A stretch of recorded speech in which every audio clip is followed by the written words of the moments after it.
Hi, this is Joseph Williams, son of John Williams, and you are watching the Nerf Herder Council. Why, you stuck-up, half-witted, scruffy-looking nerf herder. You can't use that word. Only we can use that word.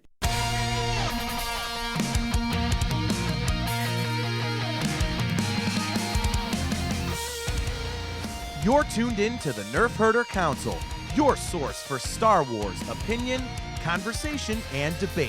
Featuring your hosts, JT. I don't care. It's close enough. I'm not here to be accurate, god damn it. I'm here to just say it. AJ. They literally sneak out by hiding a girl under a giant trench coat like a Three Stooges gag. What the f***, Disney Plus? Come on now.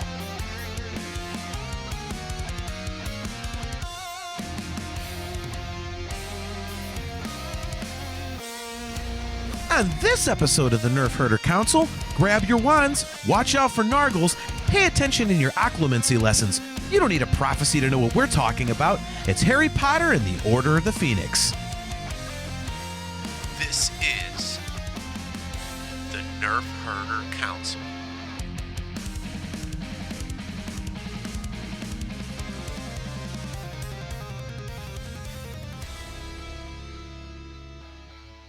What's up, guys? Welcome to another episode of the Nerf Herder Council. I am your host, JT.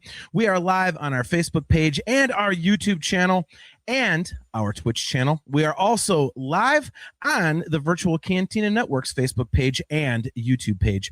If you are watching on either of those YouTube channels and have not done so already, please make sure that you click the like and subscribe button and hit the notification bell so that you are notified every time we go live. As always, guys, we are brought to you by Audible. Go to audibletrial.com/NHC for your 30-day trial and a free audiobook download. If you would like to get some awesome Virtual Cantina Network swag, just go to tpublic.com/user/virtual-cantina. And for some kick-ass customizable Nerf Herder Council swag, just go to shop.nerfherdercouncil.com. Real quick before we get started, guys, the views of the Nerf Herder Council do not necessarily reflect those of the Virtual Cantina Network. And there might be some bad language on our show. So if you're not into that sort of thing either, you might want to turn us off. So real quick before I bring AJ in here, I do want to send out a big shout out to the mods at the Virtual Cantina Network, specifically Spencer Jowitz. Apparently there were a few people that were not cool with us talking about Harry Potter on the show. They are not fans of J.K. Rowling and her stupid remarks. We're not either, but we appreciate the mods and Spencer specifically for having our backs and supporting free speech and our right to talk about what we want to talk about. Because, guys, we're not political at all. We're not talking about that. We're just talking about a book and a movie that we love. So that's all we're here for, man. Have a good time. So Spencer and the mods, thank you guys so very much. We love you, and thanks for having our back. So without further ado, let me bring on my best friend and my esteemed co-host. He is, of course, my brother, AJ. How's it going, man? Hey, man, good to talk to you tonight. Yeah, great. Kind of funny that we had good. It's kind of interesting that we had to use that disclaimer as far as like the Virtual Cantina and us, because, well, yeah, we're just here to talk about a story, and that's it. Yeah, we don't get into that sort of stuff, man. That's like, for anybody who doesn't know, AJ and I, we are the least political people ever. We hate all that crap. We don't get into it. We don't care about it. So we care about wands and Nargles and Thestrals and prophecies and stuff like that, which is why we are here tonight. So yeah, it's gonna be fun, man. Before John Phillips. So a countdown for the countdown. Yeah, John. So that is the fault of my computer. Yeah.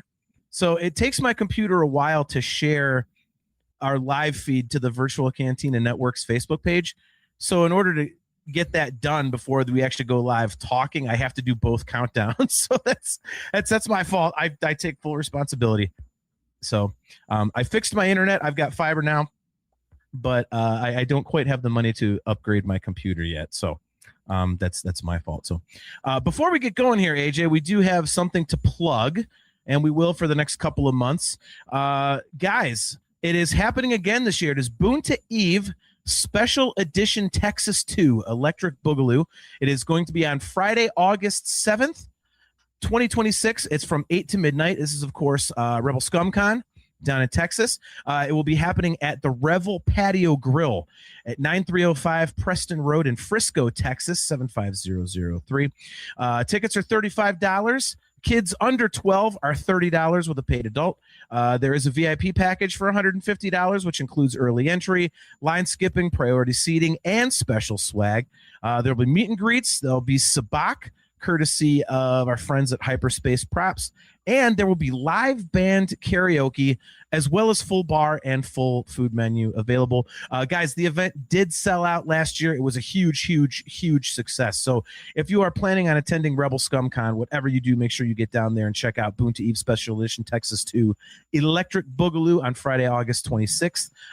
Friday, August 7th, 2026. 8 to midnight. And that is brought to you by our main sponsor, New Hampshire LASIK Associates. They are the official event sponsor of Boon to Eve Texas 2. See the galaxy in a whole new way. So there we go. I could be in advertising, man. Look at me. You could be, but I do want to correct one thing. You said the VIP is $150. It is $50. Oh, did I misread that? Yes. All right. Much better value.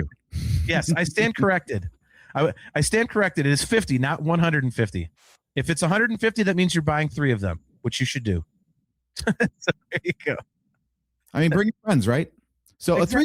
A 3 is $150. There you go. Thank you for correcting me. It's like I swear I'm gonna have to get glasses for like my mid vision is fine, and I don't want bifocals, so I've got like distance glasses for obviously distance, and then driving and whatnot. I think it's time I get some stuff for close up, because reading books and computer screens now is getting a little bit more difficult. So might have to remedy that. There's your old man. You're doing better than me. All my vision is mid. Get it? Yeah, I would say. I was just gonna. Yeah. So you wouldn't get it, Unk. I don't know all these terms. You know me. So, Dream Theater Girl, that's of course our wonderful friend Chastity Crawley, says, I have a freaking Zoom meeting that my husband was supposed to go to, but decided to play pickleball, so I have to fill in. So disappointing. Time to multitask. Zoom, NHC, and baby. Yeah, Chastity is our resident Harry Potter expert, so great to see you, Chast. Hope everything's going good with you and your new baby there. Joseph Wren, great to see you, brother. He says he wants to know, what about the second countdown of the countdown? Oh my God. Look, man, I'm doing what I can to give you the best content. Quit ripping me, man. What are you doing? So, all right. Now that we're done with all that whiny bullshit. Yeah. On to bigger and better things. So, yeah. So this is the 5th installment of the Harry Potter series for us. And I have to say, so I tried to get through the book again by, reading it and listening to the audiobook at the same time. So hopefully get through quicker, but I only got through about 2/3 of, that. I watched the movie again today. I think I have a little bit different impression of this, having done that, a different impression that I had previously. Oh. This has been, now correct me if I'm wrong. Did you say on a previous show that this is your favorite of the series? Yes. Okay. Yeah. Is this my chance to elaborate on that, or are you still going? No, I was just going to say, the only thing I was going to say was, for me, this one was always just kind of there. It was one of those, okay. It was like kind of forgettable. But I think in going back and rereading, re-listening, rewatching, however you want to phrase it, for me, I think what ended up happening was I see this one in a different light. To me, it's kind of, I think you can almost separate the Harry Potter series now, for me, into 2 halves. There's there's books 1 through 3, and then like the first 80% or whatever, 70% of Goblet of Fire, and then after that, the remainder of Goblet of Fire and then Order of the Phoenix onward it's like a different story. It's like a different vibe, and I feel like Order of the Phoenix kind of sets that all up for the first like third of it. So what are your thoughts? Yeah, I agree entirely. And that's actually why this one is my favorite. I feel like Cedric dying in the graveyard is like the Order 66 of the Harry Potter universe. That's the pivot when everything goes from, oh, it was just a bunch of kids doing magic at school to, oh shit, it's a wizard war. Okay. And this one, I think that's why I like this one the best, is because now that we're dealing with the aftermath of that, which I think is always fascinating. I remember when I first read this book, I was really at first like annoyed with Harry because he's just so frustrated and pissy and everything. And we've all been that age, but we probably don't remember it so much anymore. But we've also got experience of having been in a parental role to people of that age recently. And they'd be annoying. They'd be obnoxious. So actually, I think Harry was written like pretty true to his age in this one. He's 15, right? Yeah, I always think of it like you can tell how old he is based on what book number it is. In book 1, he's 11. Book 2, he's 12. 13. Oh, so on. Yeah, that's pretty easy then. Exactly. Yeah, so I like that, and this is also where really it feels like now we're dealing with the wider wizarding world. We've got some plot threads or characters returning from previous books, and then also new ones being introduced. So it's not just, oh, Harry's going to solve everything. It's no, this thing is too big for Harry alone, and now it's a whole cast of characters that are going to help fight this fight. And that much I really like, because honestly, Harry, much like Luke Skywalker in the Star Wars saga, not my favorite Star Wars character. Harry Potter, not my favorite Harry Potter character. So there's my hot take. Now the internet can come at me. Okay. Who is your favorite Harry Potter character? My favorite glup shitto, I'll call them, of the Harry Potter universe is Luna Lovegood. Really? I don't know why that character. I just love. She's so spacey, and it cracks me up. And then the movie casting was perfect. She played it like to a T. Yeah. So I think she's probably my favorite. And then otherwise, Mad-Eye Moody. Oh, Moody's a good selection. Moody's a good selection. So I get both of them in this story. So that's why this one is an easy pick for me. What about you? You asked favorite characters, so let's start there. Give me some Neville Longbottom. Oh, Neville. I just love the, like, he's clumsy and lovable, and and it's just like I think actually that's one of my favorite moments of the whole movie saga. It happens in this movie, as I stutter all over myself.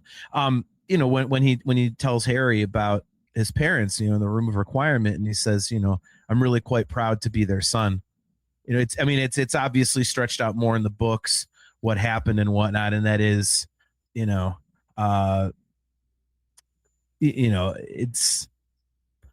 that is one of the differences in that Harry, he doesn't tell Neville that he knows about Neville's parents, and then in the movie, Neville's just like, hey, here's what happened. So, but yeah, I'm a big Neville guy.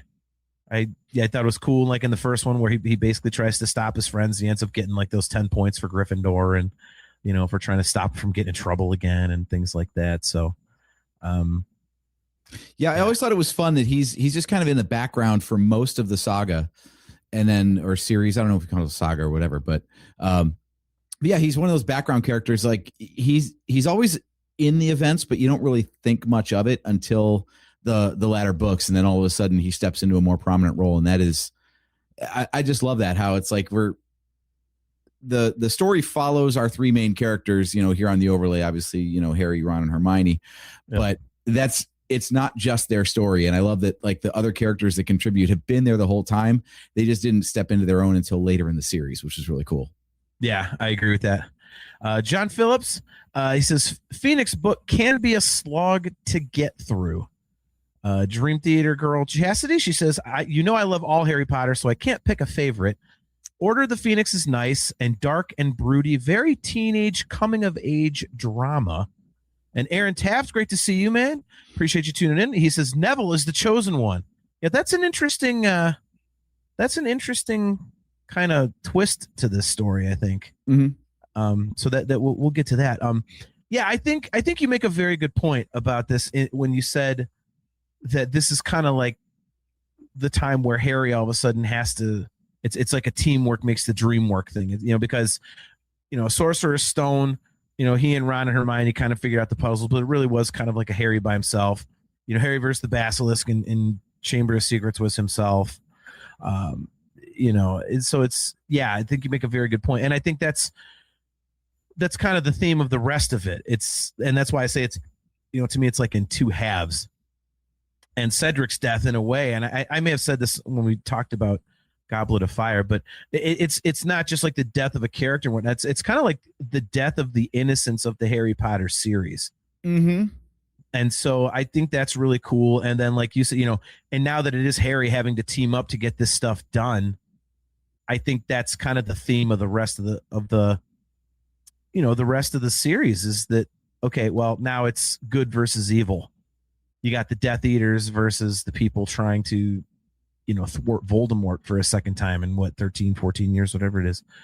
Mm-hmm. So I think it's really cool. And, to John's point saying, the Phoenix book can be a slog to get through. That's one of the things that I kind of noticed when I was going back through it is that I don't think it's a slog, but I never really realized how the first probably good third, if not a little bit more of the book really is set up for the remainder of the story in a way. It's like, hey, here's the Order of the Phoenix. Here's, there's it's a lot of exposition more so than it is action, Yeah. So, and that I think that holds with my analogy of Cedric's death being the Order 66, because much like, Revenge of the Sith was like a frenetic pace and jumping from this to that and that and super, high energy. And then you get to A New Hope right after, if you've ever done a watch through like we have in episodic order. And it's like, holy crap, the pacing kind of grinds to a halt by comparison. But that's because you're setting the stage for all the story that comes afterward. And that's what this book has to do. It's got that burden of trying to set up all these additional characters and the Ministry of Magic and all this other stuff that, you can't have the rest of this book and then 6 and 7 without taking some time to be like, this is Tonks, and this is the Order of the Phoenix, and this is what Sirius has been up to, and this is what Dumbledore has been up to, and here's Hagrid, and here's Cornelius Fudge, and here's Dolores Umbridge. And, obviously we'll get to all these characters on tonight's podcast, but if you don't take the time to introduce these things, and this is one of my issues, unfortunately, this is where I think really the movie has a really hard time. It's the same runtime roughly for every movie, but the page counts are more than doubling at this point. Yeah. And there's just so much that they've got to get through. It's really tough. Like Sorcerer's Stone was 309 pages and Order of the Phoenix was anywhere between 870 to 912, depending on which edition you got. Yeah. So it's like 2 to 2.5 times the material that you've just got to like trim the fat and then like have it's hard to not lose some of people's most beloved bits in there. So do you want to talk about like some of the stuff that had to fall by the wayside? Yeah, I think that's a good place to go. I will say this, and I mean this is occurring more and more for me, but we talked, when I was on our previous episode when we were discussing Project Hail Mary, highly recommended. If you didn't see that episode, that movie book, like go read the book or watch the movie. It's amazing. Anyway, I had said that these adaptations, these book adaptations, turned to film, they're starting to feel rushed to me. And as I was reading and listening to the audiobook and whatnot and the actual physical novel, when I went and watched the movie today, I had that exact thing. I'm like, God, they just fly through stuff. And there's no way around it. Mm-hmm. But man, it really is. I mean, and then there's some things that they just kind of gloss over. I mean, and you're not wrong. By the way, Chastity brings up a really kind of a cool story. She says, Ivana is amazing. That's the actress who played Luna Lovegood. It says she beat anorexia to be able to audition. She met JK and JK said if she got better, she'd make sure Ivana got an audition. So yeah, that's kind of cool. So she also says to Aaron Taft, Aaron, Neville can't be the chosen one, not according to the prophecy. Yeah, but they kind of like, how they do it, Chaz. They kind of make it sound like he is in a way, so that there's some cool ambiguity going on there. But so where did you want to start with, like, things that they left out? I mean, what was, since you I'm more familiar with this than you are, so the fact that you brought it up means there's got to be something glaring to you that. Well, the biggest omission in the movie series from here on out is spew. Yes. Yeah. I mean, you talk about it like a subplot that really isn't necessary. Like that is a good place, I think, as entertaining as it is for Hermione to have her own like B story or whatever going on. Do we really care about the house elf thing? Like, it really is ancillary. I mean, yes, I know they fight on the side of the wizards against the Death Eaters eventually, but yeah, I think we can cut that. That was an easy one. Did it feel glaring at all to you? Did you really care that it was gone? No, because I always felt the same way about it in the book. I was like, it was just kind of this thing that Hermione was doing, and it was. I think it's probably, to me, the only thing I can think of that sticks out like a sore thumb. Excuse me. Where I'm like, yeah, is this really necessary? Like, it's a very Hermione thing to do, but I think by the time that whole thing comes in, we already know who she is and how she is. So I don't think they needed the whole spew thing. They could have just had her, talk every time a house elf issue comes up, kind of like complain about it, and then it's just like a character quirk that she's, all about the rights of house elves and whatnot. So yeah, I agree with you. I think it's superfluous, and yeah, they really, really didn't need to do that in the movie, because you're taking away time from other things that have to be done. So yeah, I can imagine that was an easy one in the writer's room. Be like, okay, so what can we remove to streamline this a little bit? And they're like, hey, that really effects heavy sub story where we have to CG some elves around for this whole Hermione thing. Oh yeah, that's a good one. That's a good cut. Okay. Yeah. Save some money, speed up the runtime. Love it. What did you think about the intro to the movie? Because obviously the book has any number of pages it wants to kind of set the tone and ease people in, and this one, I think most of any movie so far just like literally jumps right to the action. Yeah.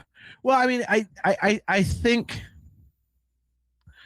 I don't know how else they could have really done it, because in the book, Harry's laying in the hedge. He's trying to listen to the news for any sort of hint of Voldemort news in the Muggle newscast, and and then he goes walking around, and they talk about how Dudley's out beating up little kids, whatever. And there's quite a bit of stuff, before, I wouldn't say quite a bit, but there's a lot more exposition anyway of what Harry's going through mentally and things before they actually get to Dudley, running into Dudley and his friends.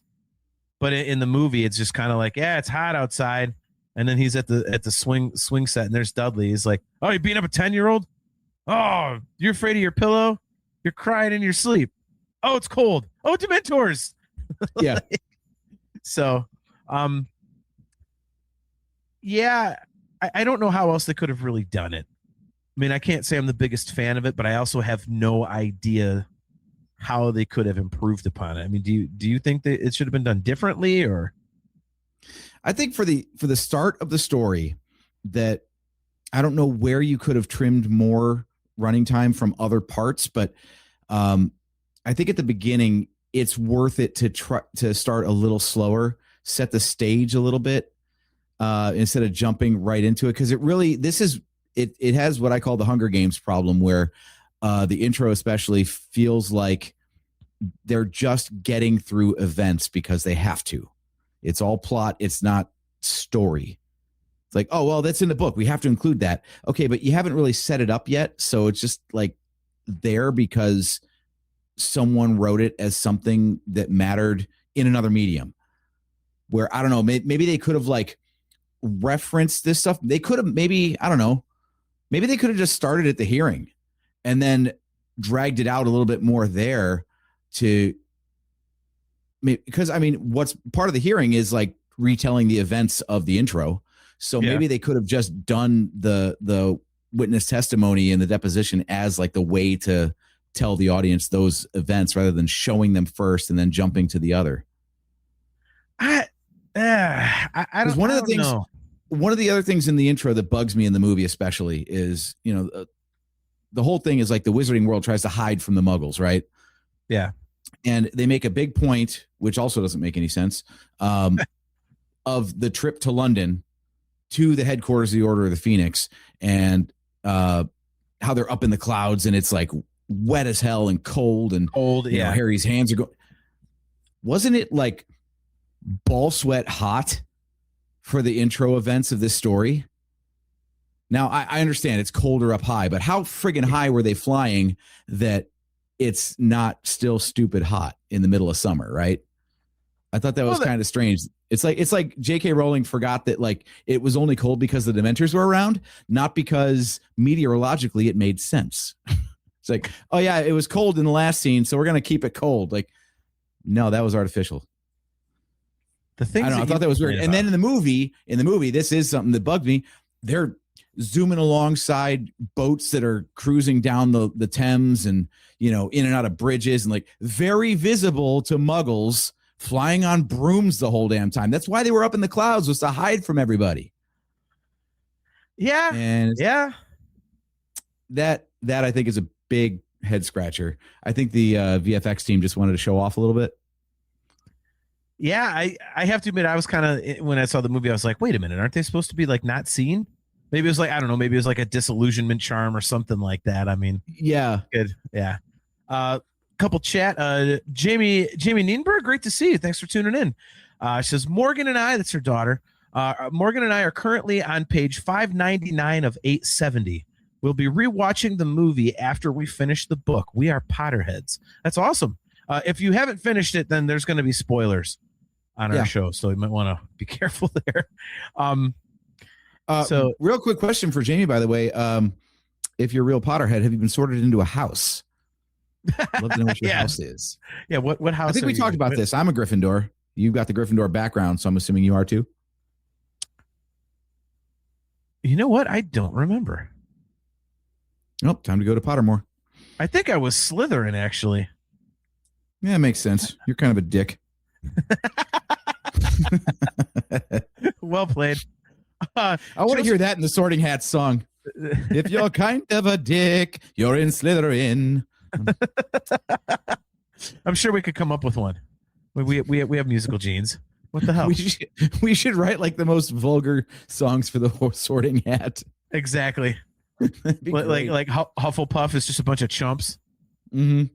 Like they're all like the kids that get bullied and stuff like that. So it's like, well, they'll have them, and then you know, Slytherin are the total a-holes.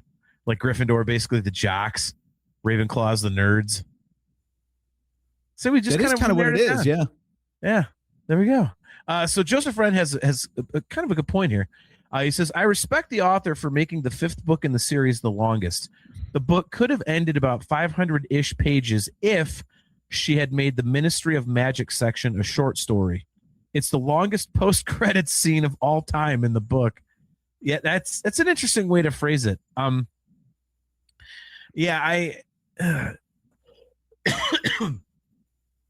See, I don't know how they could have.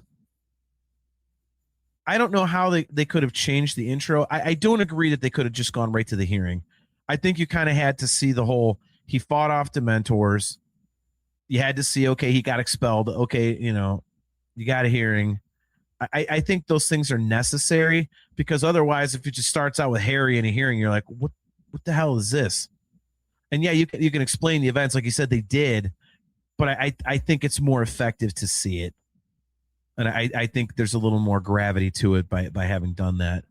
So, you know. Okay. The one thing they skipped over, though, which was really crucial to the intro, in my opinion, was, you know, the one setting up the, at that time, kind of like paranoia, but just establishing the Order of the Phoenix and like who was in it and what their traits were. And here's 12 Grimmauld Place and all of that. And omitting all of that was, I thought that was more important than telling the events twice. Okay. Yeah. I mean, I can't argue with that. I just, for me, I think it's more, like I say, the way they did it, I'm okay with. So what about the characters that the Order of the Phoenix is much smaller in the movie than in the book. A lot of characters just don't get a mention, or at least even a name drop. Yeah, well, I see, but I think that's intentional because in the book, like, yeah, there's like a whole bunch more, but Mhm. a lot of them only really get a name drop. When they first like introduce, like, oh, here's Daedalus Diggle and whatever, and Phineas Nigellus or whatever, and all this. But then you're really only dealing throughout the book with like Tonks and Moody and Lupin and Daedalus Diggle sounds vulgar, right? Yes, I mean this. I have to agree. Yes, but It's like every time I'm playing any Legend of Zelda game and Tingle comes up, I'm like, I don't like a character named Tingle, not one that dresses like that. well, I think we addressed it on a previous show that J.K. Rowling has like kind of this darkness that comes out every once in a while. So, Oh yeah, we'll talk about that. We'll talk about that. There's some vicious stuff in this book. yeah, But yeah, there one of the subplots, another subplot that they dropped was all the background of Fred and George setting up their joke shop with the winnings from the Triwizard tournament that Harry gave them. yeah, And they kind getting hooked up with gear by come on, I'm blanking out. They say they cut the story from the movie. Mundungus. Who is the character? Mundungus Fletcher. Yeah. Yeah. You Yeah, know, he was like an unreliable guard, and that's what allowed the Dementors to get to Harry in the first place. Yep. Yeah, they showed them trying their sweets out on kids, but they didn't really. I would agree with you. I don't think it was overly clear as it was in the book. And the one thing I will say is in the movie, they interrupt the OWLs, and by flying through and doing fireworks and stuff like that. But I thought it was, I thought this was something like kind of a missed opportunity in the movie, because in the book, they've got the fireworks and all this other kind of stuff, but they create a swamp, and they hide their candies everywhere, and they leave instructions for Peeves, like, hey man, here's how you can really F with people. And like they could have put that in there. They could have, it would just take a second. The swamp thing would have been cool. Peeves, it could have just shown him like, I've got all this information, or something like that. So I thought that was a little bit of a missed opportunity, because just doing the fireworks and blowing up the OWLs is like, okay, well, I will say it was kind of cool that they blew up all the educational decrees on the walls on the way out. That was pretty sweet. Oh, speaking of omissions, the whole subplot of Percy working for Cornelius Fudge. Yeah, that. Well, see, but I think that's one of those. I think that's one of those things that you can really only put in the book. I mean, it would have been. I mean, it's an important one, I think, especially when you get into Deathly Hallows, when the family kind of comes back together, and Percy's like, yeah, I was kind of a prat, as they would say.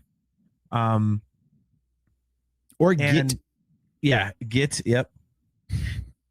Yeah, it's an important one, but I think excuse me, I love how that's sanitized, by the way, because bad language alert, by the way, for all of us Americans. That if this was truly UK, they would be calling themselves, they would be saying that they're being a twat, right? Yes. Like that's, or cunt. Those are just, yeah. See you next Sorry Tuesday. for the bad language, but it's not really a big deal over across the pond. So yeah. Way to sanitize that for our global audiences there. I also noticed in the movie, when the weather forecast is talking about like how hot it is, they say it's 30 degrees, which is 90 degrees Fahrenheit. Like I like how they, of course, did the translation for all of us stupid Americans that don't use Celsius. Right. It's they knew that they had a global audience to speak to on that one. Yeah, I agree.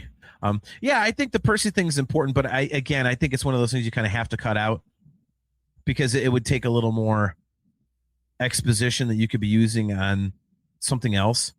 I think one of the things that I kind of realized watching this movie, getting through it again and thinking about the stuff we're talking about, the omissions, I kind of wish that they had done with these movies what they did with the Lord of the Rings. Those were long movies to begin with, but then later on they put out, the uncut editions that added like an hour to each one. And it's like, okay, like, yeah, like some of that stuff I think was a little pointless. So it's like maybe a little bit of overkill. But I think in terms of the Harry Potter novels, in terms of the movies, I think they could have put out versions that had extra stuff in there to kind of, expand on the story. And the Percy thing might have been a good one to throw in there. Because again, the family coming back together in Deathly Hallows is really, I think, a really strong emotional moment. Yeah. So I think that'd be something that was, it'd be great to add back in. Don't add in you though. And that's one thing that, especially from here on out in the movies, is very different. Is I get, again, the running time was fixed, and okay, so you can stretch out Deathly Hallows because it's the last one, but otherwise you've got to find a way to keep the runtime the same, even though the amount of material keeps growing and growing. And as a result, I think what you get most obviously in this one, and then more obviously as it goes on. And let me recheck those page counts. Actually, I feel like this is the longest book. If it's not the longest book, it is the longest book. Yeah. Yeah.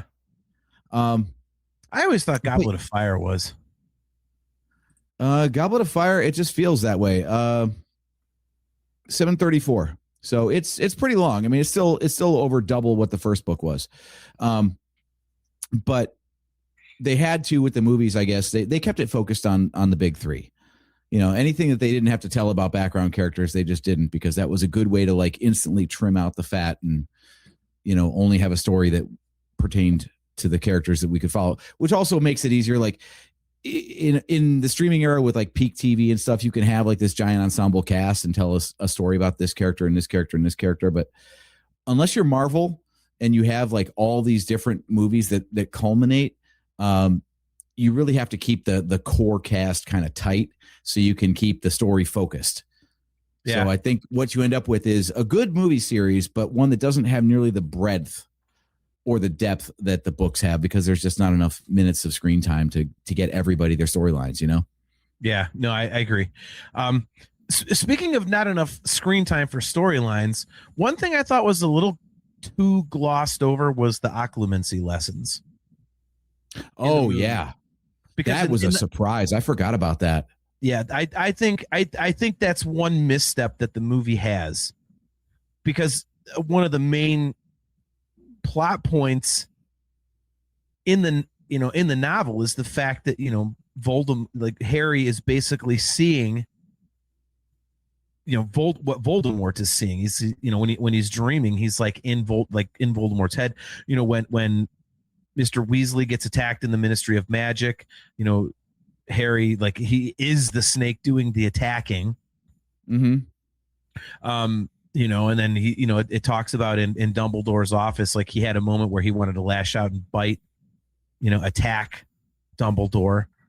And, that's kind of a big deal. It's a very big deal in the book. And the occlumency lessons go on for a while.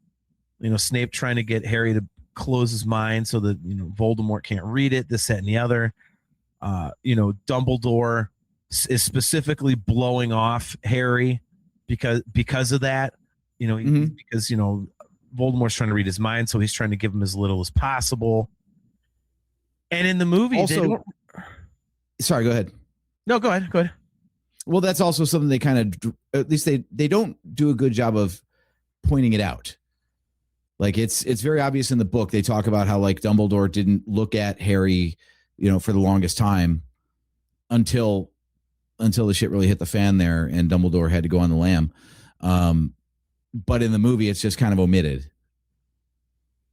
Yeah, I think it's very omitted personally. Because when it got to the occlumency part in the movie, when I was watching it today, I was like, well, that's over in like 5 minutes. Mm-hmm. It's like an afterthought. It was almost pointless. And part of me is like, well, if you're not going to expound on that and expound on why they're doing it, then you might as well just leave it out. So, That I think was a misstep, because that was very, very important, I thought. And they really don't do anything with it. It's just like, there's two scenes of Snape trying to teach Harry to close his mind, and then Harry finally gets pissed off and he like fights back, and he sees, Snape's memory of Harry's dad teasing him and stuff like that, bullying him. And then he's like, "Your lessons are done." And it's over. It's like, well, it comes across as like, well, you sure didn't try very hard, did you? Right. Yeah. Whereas in the book, as much as, you think he hates Harry and whatnot, he really put some effort into that training. So it's a very different vibe in the novel as opposed to the movie. Did you feel it might have been a bit of a rehash though? Like we already sat through the pensive or pensive, however you pronounce it. Not the pensive, but the lessons that Lupin gave to Harry so he could defend himself against the Dementors. And he was having a hard time, like, summoning the Patronus, for example. No, I don't, because I think they handled that properly, because I think that I'm glad you brought it up. No, I think they handled that one properly, because fighting off the Dementors in Prisoner of Azkaban is a major point. So yeah, but in the book, it was like there was a lot of scenes of Harry goes back and he gets a little better at fighting off the Dementors, Boggarts in this case. But yeah. Okay, so it's Harry having lessons after hours to learn a new skill. Got it. And this is the same thing again. It's just a different skill. So maybe that's why they skipped it. I don't know. They didn't want to feel like they were treading the same ground over again. What do you think? I would hope not, because again, one of the main plot points is the fact that Voldemort is trying to get into Harry's mind, and Harry can see through his eyes, whatever. And so the occlumency lessons are important. It's to stave off that ability. So I think they should have done it the way they did, because it makes sense. He's got the lessons from Lupin to learn the Patronus charm, to fight off Dementors, and then Dementors come at the end in Prisoner of Azkaban. And this one, Voldemort's trying to get into his head, but Harry can see through his mind. So, okay, occlumency is gonna keep that from happening, so that Voldemort can't get in. I think it's important. And so I think they glossed over it too quickly for how important it is to the story. One thing that I was wondering, and in my re-listen, audibletrial.com/NHC, I don't remember if they covered this. Why specifically Harry? Like occlumency. Thank you. Jeez. Wow. I don't know why that one is so tough for me, but it's okay. I'm a muggle. Occlumency, it works on anybody as far as I know. I mean, Harry was able to rebound it on Snape. So why was it specifically Harry that he was trying to eavesdrop on instead of any member of the order? Was that covered? I don't believe so. I guess we can chalk that one up to Harry is the most important character, I guess. Yeah, that's what that is a chastity question for sure. Mm-hmm. So, I've got a couple chastity questions or questions for you. So yeah, that's the first one. Yeah, no, I mean that's a good question. I mean, I think you can simplify and say, well, Harry's the most important character and whatnot, but it's interesting because I can't really answer that, but then he does use the torture of Sirius to lure Harry when he realizes he's not going to be able to get the prophecy by going through other members. He attacked Arthur Weasley and you can't get into the room and this, that, and the other. So he basically brought Harry to him by abducting Sirius and torturing him because he knew that would get Harry to come running. Mm-hmm. So, and I think it isn't, correct me if I'm wrong here, because I'm drawing a blank. I do want to say that the prophecy, I think it can only be read by the person it's about, if I remember correctly. Because if you remember Yeah, so so that would have to be why. Maybe he thinks that Harry already knows the prophecy or something. So he's trying to get into his head and say, okay, where is this? Well, that was kind of the head scratcher for me too, is like this prophecy comes out in this book and I'm like, when, why? Like how did either of them know that this prophecy existed? Harry didn't, and it's about him. So how did Voldemort learn that there was one? Yeah, that's true. Like I do have a lot of background questions about this story, and I feel like I just didn't pay enough attention. I mean, with this many pages, I'm sure it's all in there. So, well, I might have missed it. I don't know. I mean, honestly, I don't remember them talking about, and I maybe I didn't get that far yet in my reread, because it has been probably about a year and a half, 2 years since I read the book the last time. But I don't remember them actually saying how Voldemort found out there was a prophecy. Oh, okay. Yeah, Chastity thing is, she says Snape told Voldemort about the prophecy. Okay. How did Snape know about it? See, it's just a rabbit hole. It just keeps going. I mean, you'd have to assume from Dumbledore, I would guess. I mean, because if you think about it, like by the time you get to the end of the whole thing, and they do show like flashbacks and stuff. So she says they do say it in the book and the movie. Okay. Yeah, when you get to the end, near the end of Deathly Hallows Part 2, the movie, they've got all that flashback stuff with Snape and Dumbledore. So Snape's been kind of in on this whole plan the whole time. Mm-hmm. So he's been like, Dumbledore's confidant, I guess would be that's right. Thank you, Chaz. She said he was eavesdropping. That's right. She said he was eavesdropping. He was listening in on the interview between Trelawney and Dumbledore. See, this is why I needed to finish the damn book, but I tried really hard. But we're so damn uneducated. Hey, let's do an episode talking about a book. We don't know that much about it. Asshole. So I love it. Now, so yeah, okay, so I get that part. My next point is the main conflict here. What do you think that the main conflict is of this story? Because we've got a couple of them. Well, I think the main conflict is Voldemort trying to get his hands on the prophecy. That's kind of what I thought. I feel like, to Joe's point about that being a giant post-credit scene, the main villain of this story specifically seems to be the Ministry, and more specifically Dolores Umbridge. Yeah. And I have a question about that one that hopefully you can clear up. This is great. Our review of the book is, hey, here's plot holes. Can you explain them to me? Yeah. But okay, so I get that fear can really cause people to bury their head in the sand, so to speak.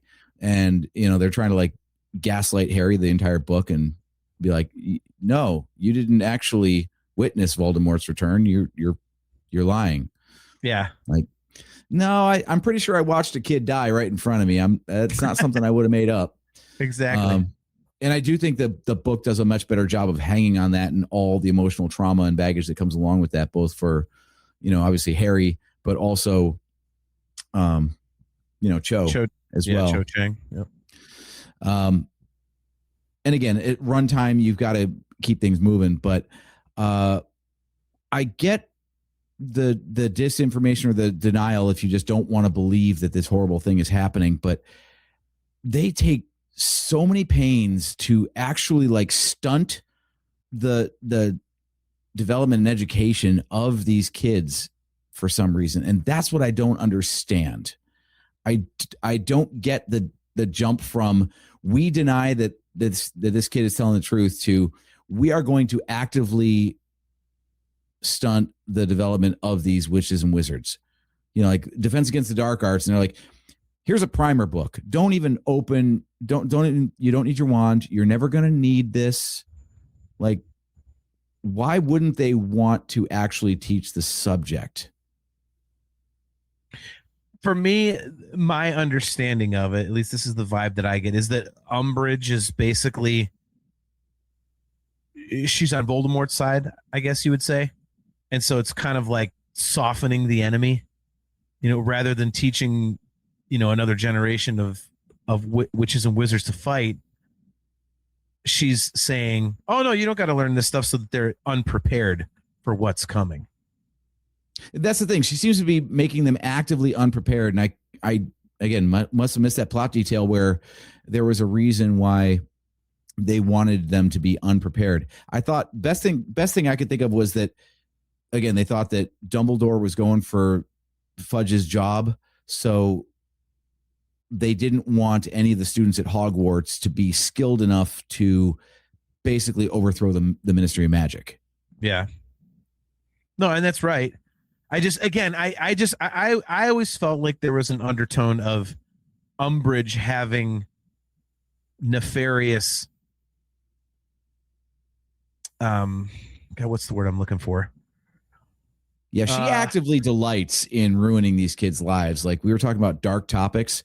Come on, that quill. Yeah. That was pretty sick.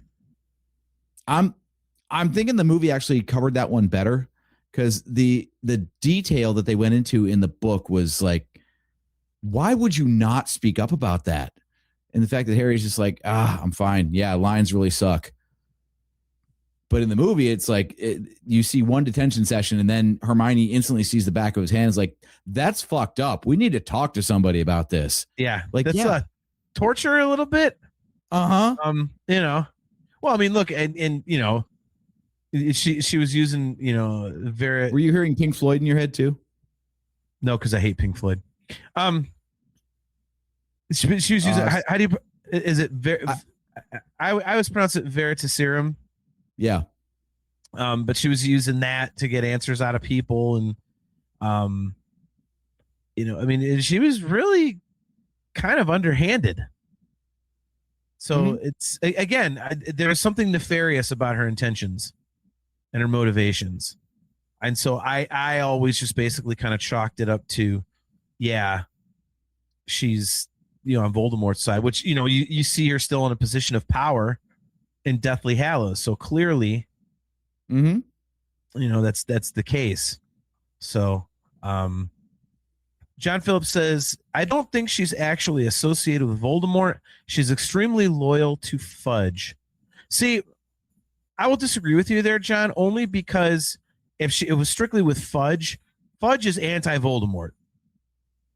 And if she's still in power in Deathly Hallows, that is why I would say it would lead me to believe she's more into the whole Voldemort thing, rather than saying, oh, I'm just, you know, completely, you know, extremely loyal to Fudge. I think she's, I hate to phrase it this way, but it's the only way I can think of off the top. It's like she's a plant. I mean, if you look at the Ministry Council that tried Harry at the beginning of this movie, I mean, you could see that there's clearly ones that were made to look evil, you know, and dastardly, and then there's the ones that are, you know, okay, they're good, whatever. So I that's why I think, you know, it's definitely a case of she's not necessarily a Death Eater, but definitely loyal to Voldemort and his cronies. So Joseph Friend says, propaganda and control. Umbridge and the Ministry. It's an old plot, especially in European countries.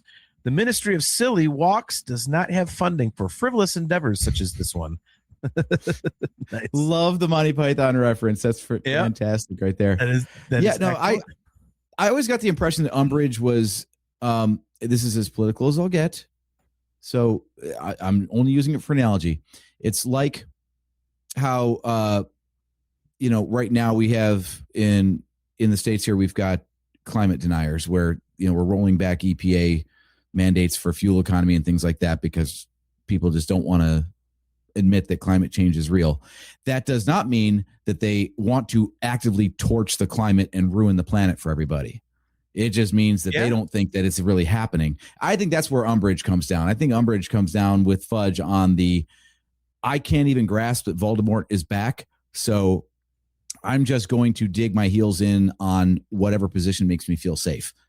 I don't think she's as far down the hole as I'm actually working for Voldemort. Well, I don't know. I don't know. everybody that's still at the Ministry when Voldemort takes over a couple books from now, they're all on his side, man. Well, the Death Eaters do have a lot of sway. So the Death Eaters are in positions of power, and they can keep people in political positions of power in the Magic Ministry, to weaken the Ministry. That's their point. It's all subterfuge. Okay.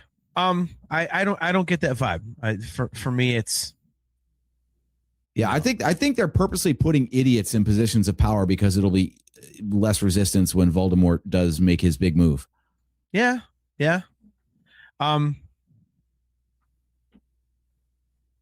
Okay, yeah.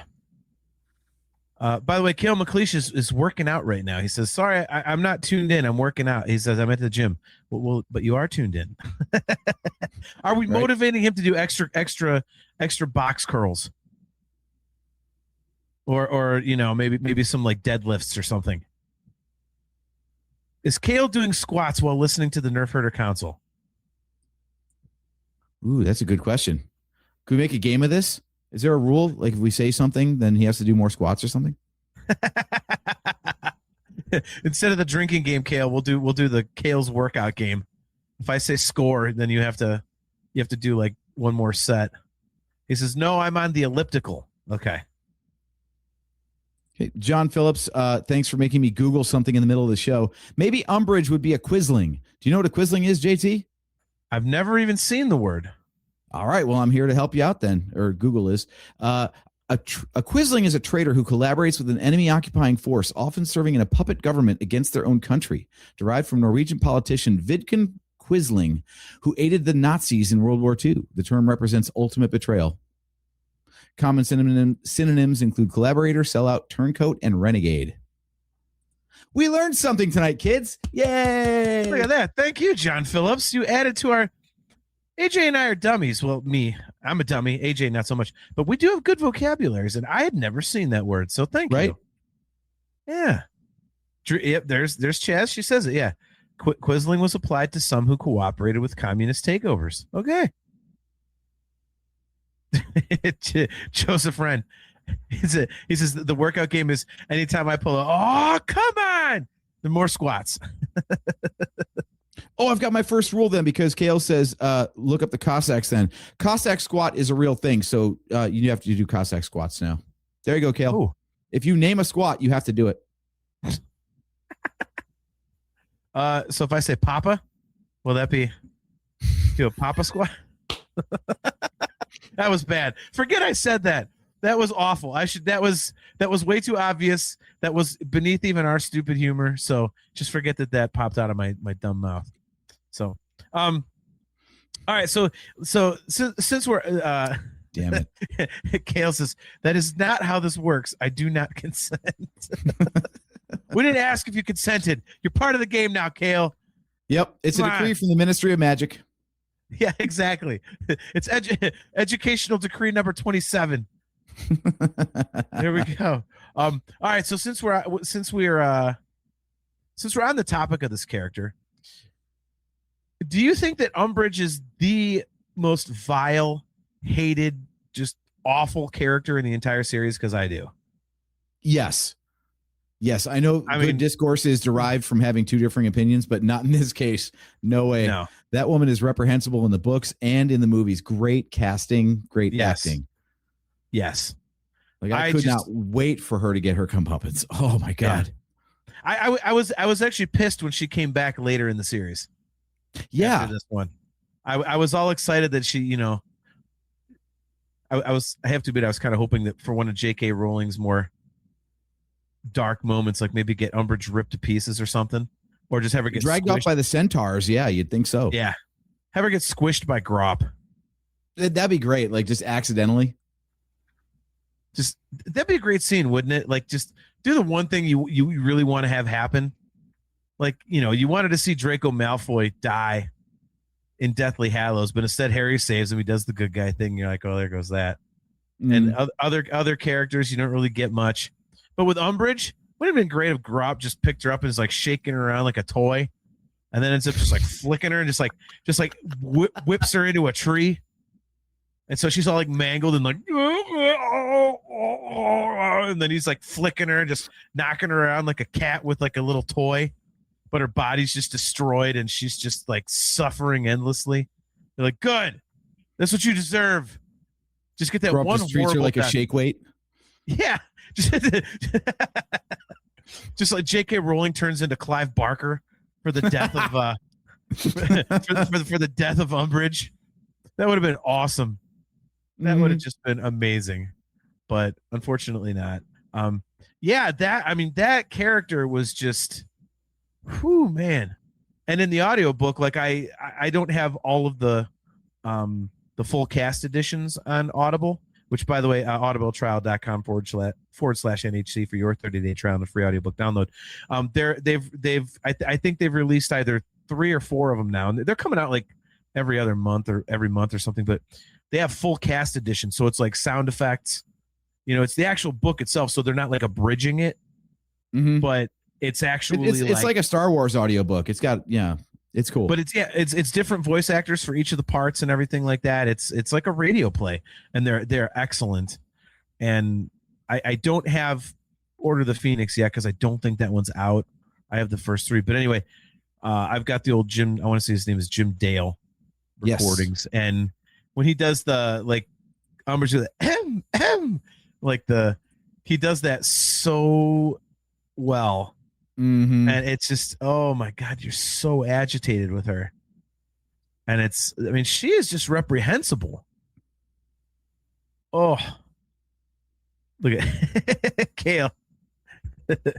Just saying, but I had the choice of listening to this or Distance Over Time for my workout. Distance Over Time is a Dream Theater record, an excellent one, by the way. It's in my top 3 for my workout. And now I can hear Miley Cyrus. I blame you entirely, JT. Just turn up the volume, Kale. I talk loud enough. So does AJ. There you go. But I do apologize. I think this is some of J.K. Rowling's best writing was the character of Umbridge. Because if you are trying to get someone, an audience, to hate a character, it just piles on and piles on and piles on, and nothing happens to her until the very end. It's not like all of a sudden she gets subverted by the other teachers or something, or Dumbledore. Like, no, her power just keeps growing and she keeps getting worse and worse and worse. And you're just like, oh my God, when is this person going away? I can't stand this character. And she just hangs like a shadow over the book, Yeah, I know you don't like season 2 of Andor, and you're just wrong for that. That's fine. But that's one of the main lessons of Andor and Luthen Rail in general, is like he kind of stirs the pot on purpose, because he's like, people got to get so pissed off that they can't help but get involved. And I feel like that's Dolores Umbridge's character in this is the same way. Like, she is so reprehensible that everybody eventually rises up. Fred and George make their grand exit from Hogwarts, and of course, there's the Room of Requirement and Dumbledore's army and all that kind of stuff. And it all forms because she is the focal point that everything metastasizes around, which is brilliant, because it couldn't have been Cornelius Fudge. He was an idiot, and he was also away at the Ministry of Magic. They had to put someone like directly in the school to have the students like rebel against, and she was perfect. Yeah. I love the way she's described in the book too. Did you like catch the constant references to like her looking like a toad, and the her toad hat looks like a fly she's trying to catch? Yep. Yeah, that's I would say that's the only thing. She was like, character wise, acting wise, was perfect. The actress in the movies. I just thought that they could have picked somebody a little bit more squat. Like I would picture somebody like what the hell is her name? The psychic or whatever from Poltergeist. Kaylin. Oh, yeah. That type of build and that type of face, like that's what I would picture as Umbridge. But I still think what must it be like to get cast as that character though? Because like I said, it's such a detailed physical description of what this person looks like. And then great. It's a great payday to play that character, but also in the back of your head as an actress, don't you have to like think of like, shit, do I look like that? like, like I know that there's a great market for being an ugly actor because there are roles that call for being ugly, but damn, that kind of sucks if you're reading that description and being like, oh yeah, that's me. Look at this. Ugh. John Phillips says Keira Knightley is Umbridge in the new versions. See, well, as a voice, I mean, fine. I don't.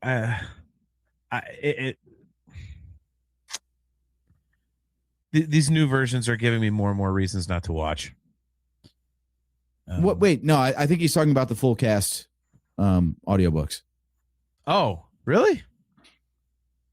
I mean, yeah, they're only doing one season of the one season per book, so they're still 4 seasons away from introducing Umbridge. As John Google's on screen, good job. Well, yeah, I gotta, Oh, okay. In the book, okay, I was gonna say, if they're gonna have like an extremely slender, skinny, like the least toad-like person ever as Umbridge for those new HBO things, like, yeah. By the way, Chastity says when the auditions for Umbridge were announced, her friends, her being the actress, her friends told her she'd be perfect for it. So she has said she felt like they thought she looked like a toad. Yeah. Like I said, it's one of those things where the description is very specific. So that's not a compliment. Okay, Joseph Friend, thank you. He says Zelda Rubinstein. That's that is the like psychic or whatever from Poltergeist. Okay. Yeah.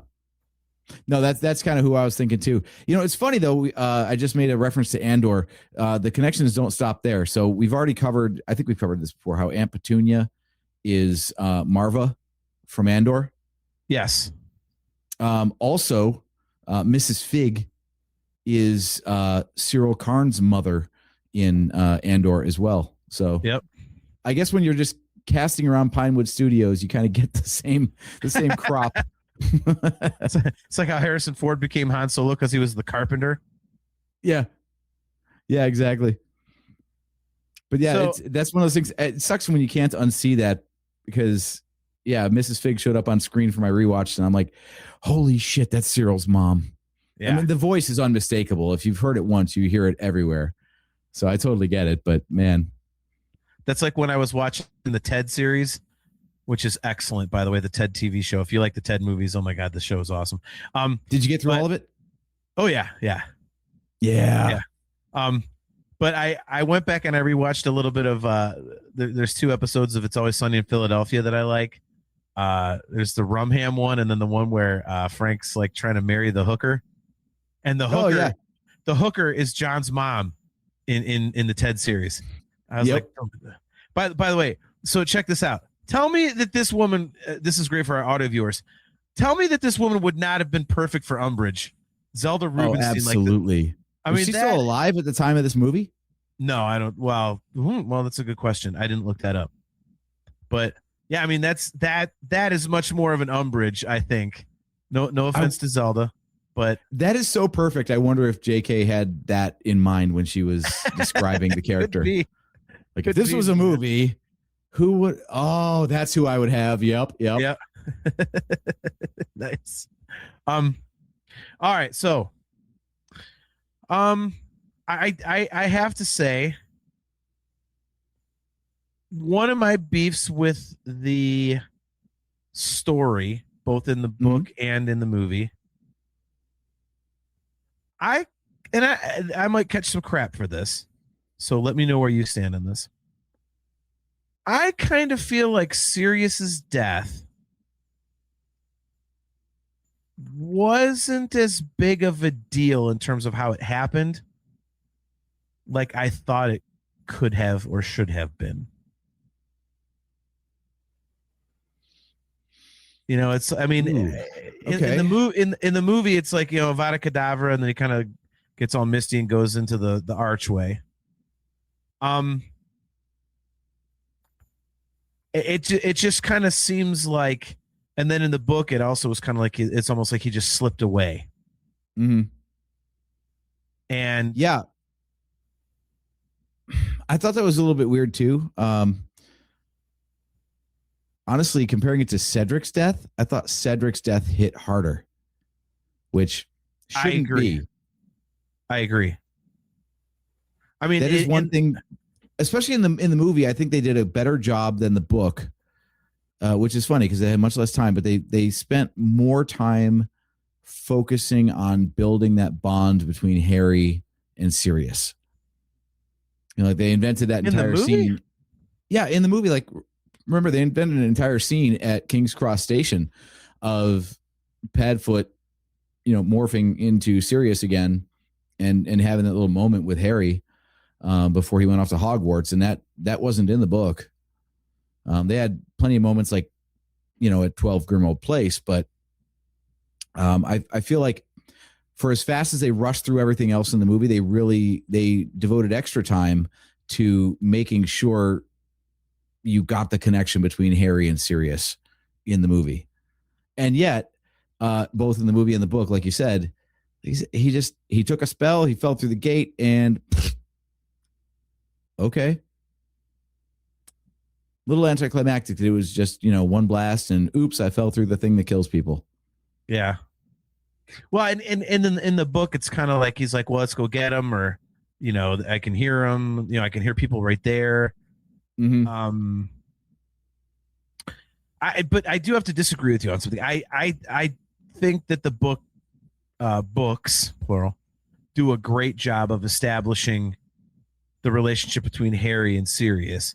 I think that the movie, having to condense it, does a great job of showing it. But in the novel, like Sirius is definitely a recurring theme of like, I have a godfather. You know, he's kind of like the person that Harry leans on, and especially after he dies, like in, you know, the end of this book and then in the subsequent two, it's definitely something that he comes back to, is like the grief of not being able to talk to Sirius. There's a lot of, man, I wish, you know, I need someone to talk to about this, and Sirius would be the one, but I can't. Mm-hmm. So, yeah. Do you think that Sirius's death introduces maybe a little bit of a problem in the storytelling, where, like, I mean, look, we're talking about literal wizards here. So it's magic. Magic can do anything you need it to and anything you need it not to be able to do. So you can't look into the logic and the rules of this world too much, but like Cedric got offed out of nowhere with one spell. Okay, fine. He's a kid. I feel like dramatically it tried to do the same thing. Like, holy shit, anyone could die at any moment. But instead of reinforcing that, I felt like it kind of undermined the stakes a little bit, because like when people survive things, it was like, you have so many insta-kill things in this universe. Why are these people surviving these events? Like, it seems like very easily in the final battle at Hogwarts, everyone should just be like, Avada Kedavra, Avada Kedavra, Avada Kedavra, Avada Kedavra. Like, we've got death spells. We've got insta-kill spells. So why are we fucking around with Stupefy and Expelliarmus and all this other stuff when we could just be kill? Well, I think that one's easily explained, and hopefully Chastity will agree with me on this, but they do say, like, and they even say it in this movie, when, you know, he basically, you know, he's got Bellatrix Lestrange, Harry does. He's got Bellatrix Lestrange like right in his sights. And he's got her right there, and all he's got to do is say it, and she's gone. You know, Voldemort comes, he's like, you have to mean it. And so I think what, you know, the Avada Kedavra spell, them not using it, is the fact, I mean, first of all, the good guys are like, well, you know, they're good. Their first instinct is not going to be to hate and kill. And so I think that's the inference there. But then I think also, you know, a lot of the Death Eaters and whatnot, I mean, it's very well documented that a lot of them aren't necessarily following Voldemort because they completely believe in his cause. They're doing it because they're afraid of getting killed. And so they don't really mean it either. You know, they're not out there like, oh God, I hate Dumbledore and I hate the Weasleys. Like, they're not, you know, I mean, because they do make a point in the books that like to get these things to work, like you have to mean it. Like you gotta. It's like the Patronus charm. You got to think of the happiest thing you possibly can, and you got to really focus on that. And it's the same thing with the illegal curses and one, especially Avada Kedavra. Like you absolutely have to mean this if you're going to do it. And I think most people don't. It's kind of like I don't think it's even a metaphor. I think it's definitely like the whole, if you are up against an enemy, can you just up and kill them? Think about it in the real world. Like if someone completely wrongs you, like in the worst way possible, and you have the opportunity to murder them, could you bring yourself to do it? And most people can't. So I think this is that. They can't.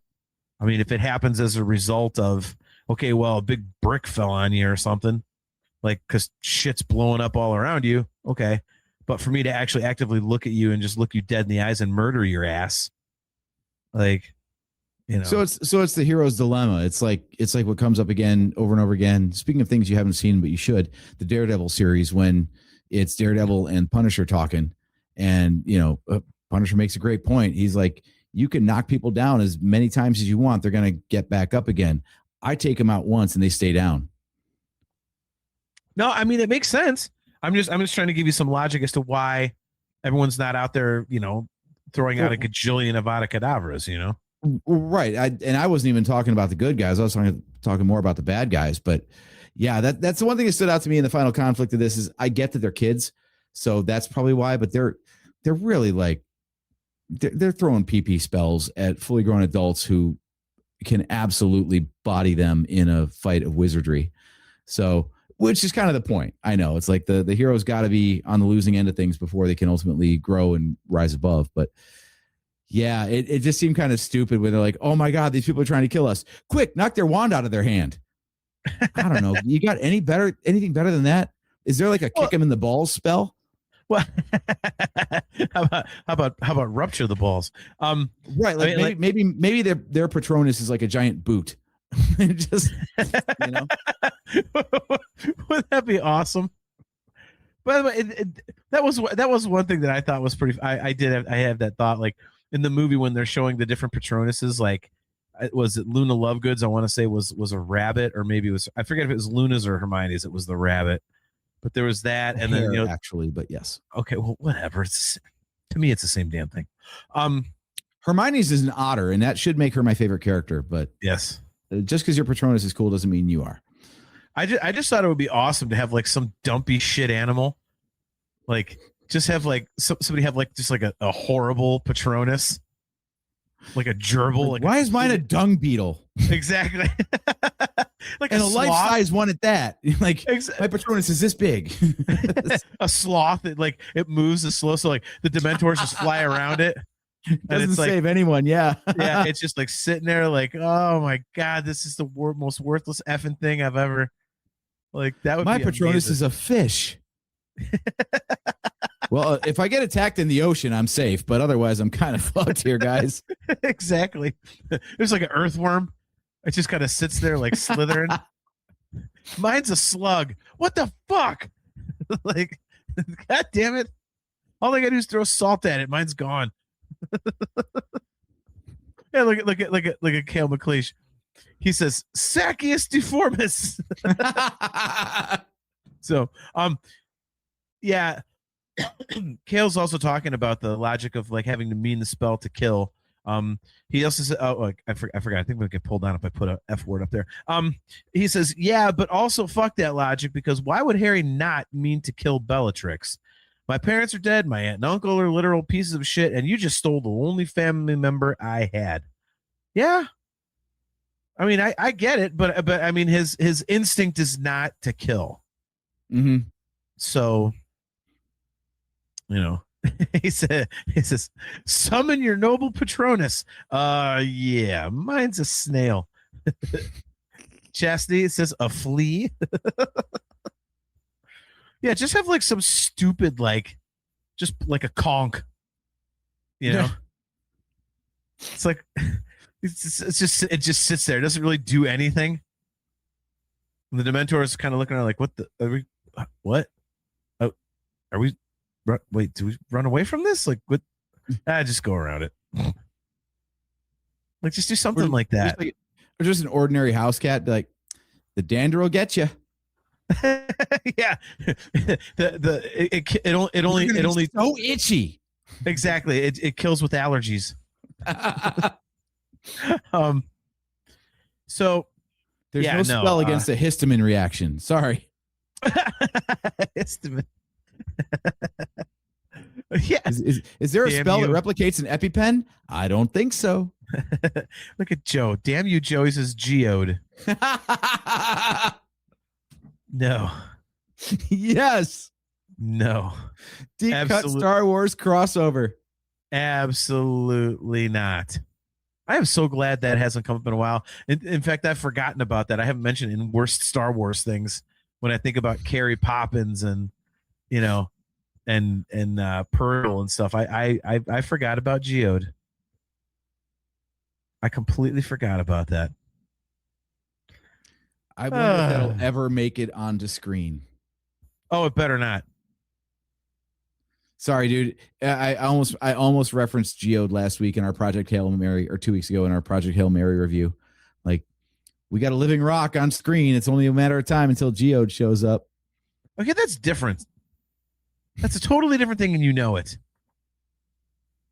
You absolutely know that it is different. And I'm glad you didn't bring it up, because that would have... Chastity brings up a couple of good points. Umbridge's Patronus is a house cat. Okay. So is McGonagall's. Ooh, I wonder what that means. Is there like a connection between those characters? How would there be?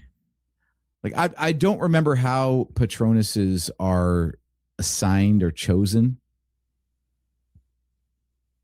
But I'm sure there's fanfic out there or some sort of fantasy to explain why those two would share a Patronus.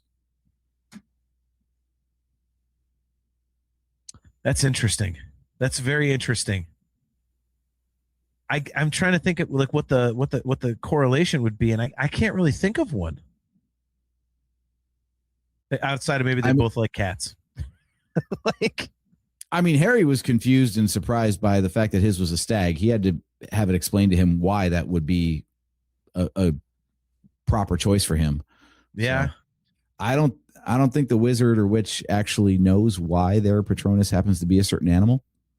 That's always been my understanding. I figure it just kind of pops out and they're like, oh, okay, cool. It's a dog or whatever. Mm-hmm.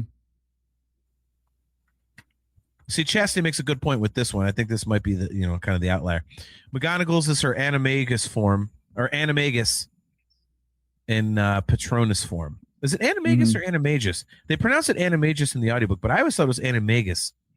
Or animagus. No, Jim Dale, I think it's pronounced animagus in the audiobooks that we listen to. No, it's animagus. He says, yeah. Or maybe it's animagus. I don't know. Tomato, boff, puke, whatever.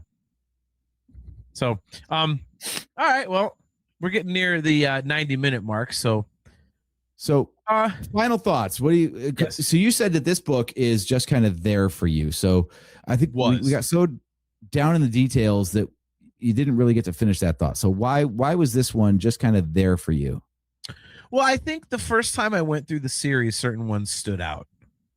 Obviously the first one, just because it is the first one, and it kind of sets it up, and it's just like, it's such an easy, light, fun read. There's no real stakes, and Goblet of Fire is my favorite. I just love all the crazy stuff going on with the Triwizard Tournament and all that kind of thing. Again, it's, Cedric's death is kind of like the end of the innocence for the characters, as well as the story itself. Mm-hmm. And I kind of feel like, I guess the first time I was reading the books, I was really ready to get to the Harry versus Voldemort thing. So I feel like Order of the Phoenix and Half-Blood Prince were, again, best way I can describe it were just kind of there for me. It's like, okay, well, that's cool, and but it was like, okay, I think I was ready to see how this whole thing is going to what the denouement, the climax is going to be, whatever. And so now that I reread it and watched the movie and stuff, and I'm more familiar with the series, I have a better appreciation for this one. I think it's interesting. I the whole prophecy thing definitely I think is important, more important to the story than I gave it credit for, I think, initially when I read the book. So yeah, I enjoyed it more, I think, and I appreciated where it stood and what it did for the overall story arc. So it was cool. I enjoyed it more this time around, because I was really digging into it and kind of looking for stuff to talk about on the show, and I got more out of it. So Cool. Yeah. So this one is not just there anymore, especially because I really do see like this book and then 6 and 7 and the last part of 4 as kind of like a second half. It's like a part 2. So now that I'm looking at it that way, this one and Half-Blood Prince definitely carry a lot more weight than they did. So, yeah. By the way, Chastity, thank you for validating me. She says Animagus. Yes. Yeah. All right. Well, someone needs to tell Jim Dale. We should do that. We should send him an email. Listen, audiobook guy who knows way more than we do. You pronounced it wrong. It does drive me nuts. I listen to so many audiobooks and you'll hear people mispronounce easy words. I'm like, the hell is that? Right. Is nobody in the control room correcting them? Like, dude, no.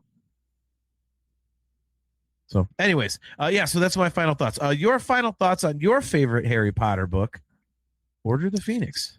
So upon rewatch and re-listen, I do have some new takeaways.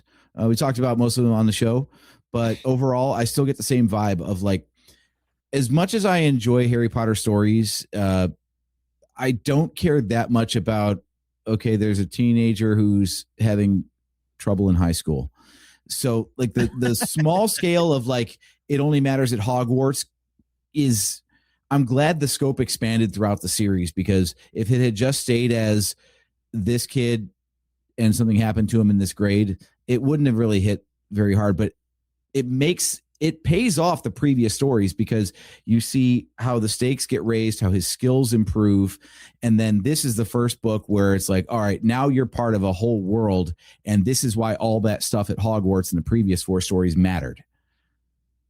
So it's not just, oh, Harry got through it and yeah, his parents died when he was young. It's, oh, that was just one chapter in a much larger story. And now we're getting a sense of the scale of that story. Yeah. So this one, I love this one because it sets the stage that way, pays off the previous book. Cedric's death hangs heavy over this entire story, which is great.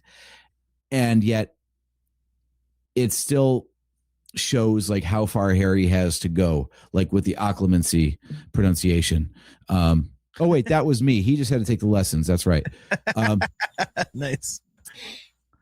It hints at, Snape's backstory with James Potter and all these other things. It really feels to me like, I don't know when the entire story really like solidified in J.K. Rowling's mind, but I feel like this is the first book where you really get a sense that she had a clue where the story was going.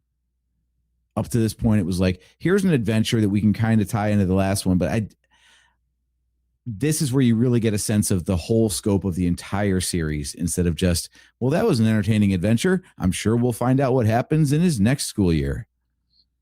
Interesting. I never thought of it that way. That's a very, very good point. I think if you look at the first 4 books in a way, you can look at it that way.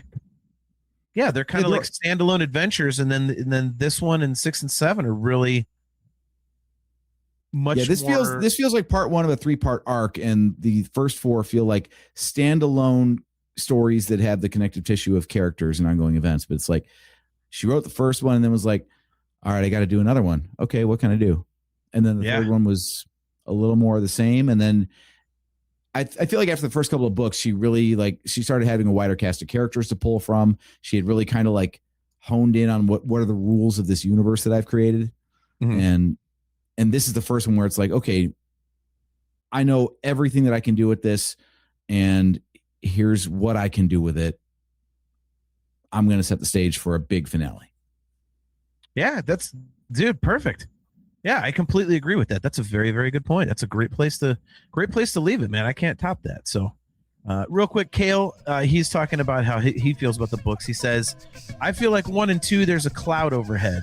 3 and 4, most of 5, it's carrying rain. 6 and 7, nope, that's smoke and you're on fire. So, nice. Yeah, this does a great job of escalating the stakes from the last one, but still leaving room to, get worse. Yep, totally agree. So speaking of great setups and middle chapters to set the stage for a finale, our next episode of the Nerf Herder Council is going to be on May 6th, and that is going to be 2 days after the finale of Maul Shadow Lord. You've been watching it, I believe, yes? I actually have not watched the last 3 episodes. I got to find time to sit down and do that. So I've seen episodes 1 through 3. Okay. Well, then you're going to have an interesting experience then catching them up, in order instead of just like as they come out. But so Maul Shadow Lord is going to be complete on May 4th, and we will be doing our next episode as a season, not a series, retrospective and review, because we know that we're getting a second season of the show, which is awesome. I love that we already know that before we have to say goodbye to it this time around. But that is going to be our post May 4th episode. I'm really looking forward to it, man. Thoughts so far on the show? I like it. The 3, the third episode was kind of, it was okay, but the first 2 were awesome. So I will say this, having seen all 6 episodes so far, I'm glad they're putting them out in 2 episode blocks, only because the odd numbers seem to be set up and the even numbers seem to be payoff. So yeah, if you think 3 is 4 will finish that little chunk of story for you very nicely. Okay, awesome. Yeah, I'm digging it. So I'm excited to see where it goes. I'm glad that it's not just a one-off, because I was kind of wondering how they're going to tell a whole Maul story and just, what is it, 10 episodes, 8? 10. And it's like, really, how are they going to do that? So especially because it's like kind of like a heist story in a way. It's like kind of like there's the crime syndicates and everything. It's not everything you want to know about Maul's backstory during this time. So I thought, okay, you're gonna have to have more than this, and they are, which is awesome. So so as AJ says, our next episode is going to be on Wednesday, May 6th at 8 p.m. Eastern time. Excuse me, at all of our usual locations. We have a bigger concern that day, though. I'm either going to be in an awesome mood, or I'm going to be in a horrifically putrid mood. Because that afternoon, at noon Pacific, 3 p.m. Eastern, the tickets for Star Wars Celebration 2027 in Los Angeles, California go on sale. Ooh, yeah. And there is so much hype for this. There are going to be so many people trying to get tickets. I always, basically I'm shitting my pants when the on sale date comes up, because I'm just petrified of not getting to go. Oh, thank you for finishing that sentence. You just kind of trailed off at I'm constantly shitting my pants. No, that's no. Yeah, we're not that old. Yeah. I may need glasses, but no, I'm always freaking out on, about the on sale date, because I can't not go to Celebration. And I'm always nervous I'm not going to get the tickets, because for anybody who hasn't ever tried to go or bought the tickets, you get in this digital queue, and you have, those of us who have done it many times know that it's like the Running Man. There's a little green dude running at the bottom, and so it's like a ticker, say there are 1,428 people ahead of you, and you're just going, oh God, please don't sell out, please don't sell out, please don't sell out. And every time I'm like, I'm not going to get it. And I do, thank God. Whew. But this one, everyone is tuned into the fact. Chastity. Do we need a new banner? John is taking a piss. JT is shitting his pants. Yeah, that could be a banner for the next 2 weeks, believe me. But yeah, this one, there are so many people trying to get tickets because it's, you know, even like the casual fans, like, oh, it's the 50th anniversary of Star Wars. And so I don't know what the queue is going to be like. I mean, honest to God, I took PTO that afternoon because I'm just going to be worthless at work. I'm not going to be paying attention to anything. I'm going to jump in the queue at like 1 or 2 o'clock. I'm going to be on multiple devices. So if I'm in a horrible ass mood, you'll know that I didn't get celebration tickets because I'll be bitching about it right off the rip, and then I'll be a complete bastard the rest of the episode. Jamie Nienberg says, thanks, guys. Great conversation. Until now. Thanks. Rolled on our own Jamie. Podcast. Exactly. You fit in very well here. Yes. KO, warning. This episode may contain spoiled undergarments. Yes. So, yeah. We'll be talking about the celebration tickets and whether or not we got them real quick. But then, as AJ said, we are going to be doing a season recap of Maul Shadow Lord. So we'll do that. I might have a special guest on to do that with us. We will see if I can line up somebody to co-host with us. We'll see. But in any case, 2 quick other announcements. I'm super excited. They announced the new Jackass movie finally. It's coming out the end of June. And, man, we got the title for the new Spaceballs. Spaceballs, the new one. I don't care. I'm going on record. I don't care if it's terrible. I'm just going to have a great time with it because I love that we're getting it. This is going to be one of those rare movies. I'm not going to be let down. I'm going in fully expecting it to be terrible. And I don't care if it is. I'm just glad to get a new Spaceballs movie 39 years after the original. So, my only benchmark is I hope it's better than History of the World Part 2. now that had some funny parts. I will debate you on that. There was some funny stuff in there. I rewatched a bunch of that the other day. There's some funny stuff in there, dude. All right. Abraham Lincoln. Watch. I don't know. We'll see. Abraham Lincoln hitting his head on the door jamb, walking out going, oh, thank God that's the worst thing that's going to happen to my head in the next few days. Yes. The Kama Sutra Soup to Nuts book, where he like pairs like a different sexual position with a different soup. That was hilarious. There was some good stuff, man. Anyway, all right. So before we go, we would be remiss if we do not remind you guys one more time about Boonta Eve Special Edition 2 Electric Boogaloo on Friday, August 7th from 8 to midnight at the Rebel Patio Grill at 9305 Preston Road in Frisco, Texas. It is, of course, a party for Rebel ScumCon, which is happening down in Frisco. And our good buddy Spencer puts this event on. It sold out last year. He puts on amazing events. So if you would like to go, that is a ticketed event. And again, it does sell out. I apologize earlier for misspeaking on the VIP price, but regular price for adults is $35. Kids under 12 are $30 with the paid adult. And the VIP cost is $50. And that includes early entry, line skipping, priority seating, and special swag. And Boonta Eve Special Edition Texas 2 Electric Boogaloo is brought to you by the official sponsor of Boonta Eve, and that is New Hampshire LASIK Associates. See the galaxy in a whole new way. So until next time, guys, I am your host, JT. He is AJ. At Drake Adams 579. And we will see you on May 6th.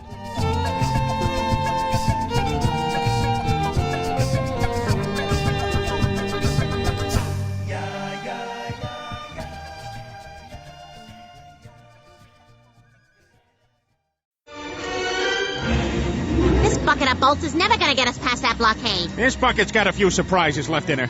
Plus, me and Chewie are on it. Ain't that right, Chewie? Hell yeah, you my nerf herder. You my nerf herder.